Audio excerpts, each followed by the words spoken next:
Selon l'opinion largement répandue aujourd'hui, le récit biblique de l'exode du peuple d'Israël hors d'Égypte, sous la direction de Moïse, n'aurait aucune réalité historique. Les spécialistes s'appuient sur un texte biblique mentionnant Pi-Ramsès comme ville-entrepôt bâtie par les esclaves hébreux en Égypte. Puisque Ramsès II a laissé son nom à la ville et qu'il est mort en 1213 avant Jésus-Christ, les chercheurs ont daté l'exode aux environs de 1230 avant Jésus-Christ. Or, les fouilles archéologiques des vestiges de cette époque n'ont révélé aucune trace d'esclaves hébreux en Égypte. De plus, les restes des villes de Canaan, supposées avoir été conquises par les Israélites 40 ans plus tard, semblent contredire le récit biblique. Les archéologues ont montré qu'à cette époque, dénommée l'âge du bronze final, ces villes n'ont connu aucune conquête, et certaines d'entre elles n'étaient même plus peuplées. Des articles virulents, émissions télé et livres entiers attaquent donc frontalement la Bible et la présentent comme un recueil de légendes. Il faut cependant noter plusieurs points importants. Tout d'abord, il existe sur l'Égypte et toute la région de Canaan une documentation intéressante mais qui n'est pas associée à l'Exode parce qu'elle est datée d'une toute autre époque.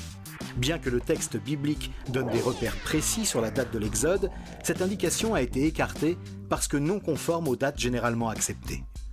Par exemple, le premier livre des rois rapporte que ce fut la 480e année après la sortie des Israélites du pays d'Égypte, la 4e année du règne de Salomon, qu'il bâtit la maison de l'Éternel. Les spécialistes datent l'accession de Salomon au trône en 970 avant Jésus-Christ. La 4e année correspond à 966, et l'Exode doit donc se situer vers 1446.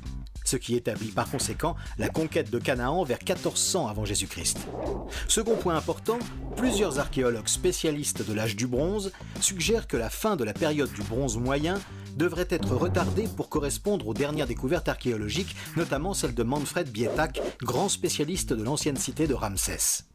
À la lumière de ces deux informations capitales, les résultats des fouilles laissent apparaître une réalité très différente et de nombreuses confirmations du récit biblique.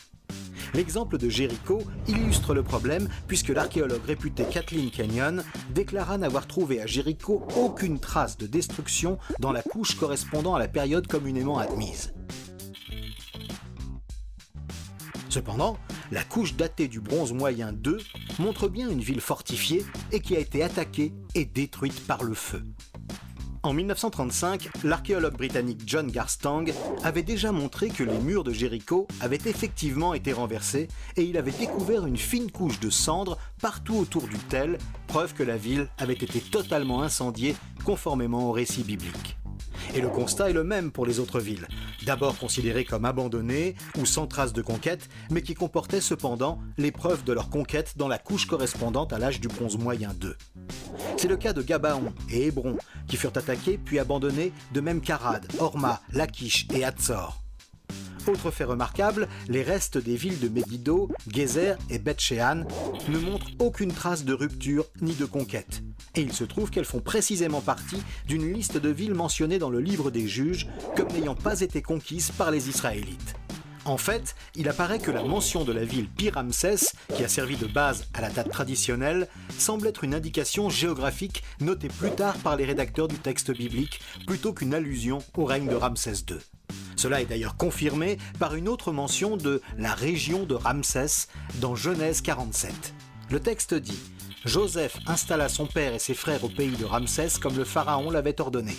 Or, ces événements se sont déroulés plus de 4 siècles avant la mention de la ville de Pi-Ramsès, ce qui confirme que l'utilisation du nom Ramsès indique un lieu et non une époque.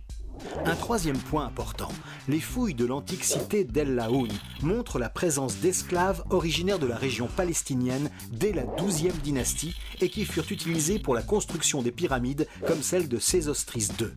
Un compte-rendu des fouilles de l'égyptologue Sir Flinders Petrie parlant des esclaves présents à El Laoun indique « Et cela pourrait avoir été un reflet de la situation un peu partout en Égypte ». Un autre élément frappant, découvert par Petrie, fut le fait que ces esclaves disparurent soudainement de la scène. Le compte-rendu mentionne « La quantité, la variété et le type d'articles quotidiens qui furent laissés dans les maisons pourraient suggérer que leur départ fut soudain et non prémédité, ce qui coïncide parfaitement avec le récit biblique qui indique que les Hébreux durent tout laisser et partir en pleine nuit. » Petrie a également fait une autre découverte plutôt étrange. Il a trouvé de grandes boîtes en bois, probablement utilisées à l'origine pour ranger des vêtements ou d'autres objets sous les planchers de beaucoup de maisons d'El Laoun.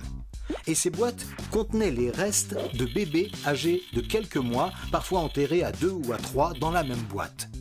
Le récit biblique rapporte que Pharaon avait ordonné aux sages-femmes des Hébreux de tuer tous les garçons nouveau-nés, mais que ces sages-femmes désobéirent à son ordre. Lorsque Pharaon s'en aperçut, il ordonna aux Égyptiens de prendre les nouveau-nés hébreux et de les jeter dans le Nil. Il est donc tout à fait concevable que beaucoup de bébés aient été arrachés des mains de leur mère et tués et finirent enterrés dans des boîtes sous les planchers de leur maison. Dernier point, cette région d'Égypte, le Fayoum, avait été une ancienne zone marécageuse asséchée par de grands travaux sous Sésostris III, ce qui en avait fait une région très fertile. Ce fait, évoqué déjà par Hérodote, a été confirmé au Moyen-Âge par le géographe égyptien Al-Makrizi, qui indique que Joseph fut chargé par le pharaon d'assécher le Fayoum. Cet assèchement avait été effectué grâce à la construction d'une dérivation du Nil, qui existe toujours et qui a gardé son nom antique, Bar Youssouf, ou encore Canal de Joseph. Cela confirme encore le récit biblique qui rapporte que Joseph, fils de Jacob, était arrivé en Égypte où il était devenu premier ministre de Pharaon plus de 4 siècles avant l'Exode, soit effectivement au cours de la 12e dynastie.